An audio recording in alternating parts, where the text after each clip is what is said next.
আম্মা জানেন পাশের বিল্ডিং এ যাই যাই মিলে ঝগড়া হচ্ছে, একদম চুল ছিঁড়ে দিচ্ছে একজন আরেকজনের। বৌমা, দুই যা মিলে ঝগড়া করতেছে নাকি শ্বশুর শাশুড়ি মিলেই তাদের মধ্যে ঝগড়াটা লাগাইছে আগে দেখো। মানে আম্মা, শ্বশুর শাশুড়ি কেন জায়েদের মধ্যে ঝগড়া লাগাবে? আরে বাবা, যে মেয়েরা একে অপরকে চিনতো না তারা এখন বিয়ে হওয়ার পর একবারের দুজন যা, তাদের মধ্যে কেন শত্রুতামি হবে হঠাৎ করে বলো?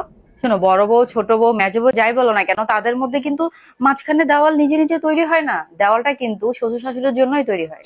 শ্বশুর বাড়ির লোকরা যদি এক বউকে বেশি সম্মান দেয়, আরেক বউকে যদি না দেয়, সবসময় শুধু এক বউর গুণগান গাইতেই থাকবে আর আরেক বউর শুধু দোষ ধরতে থাকবে, তখন বউদের মধ্যে একটা চিন্তা তৈরি হয়। তখন সে ভেবে নাই কি জানো, যে এই ঘরে তো আমার কোনো সম্মান নাই, আমি যতই করি না কেন রাত দিন, আমি আমার নিজেকে নিয়ে ভাববো।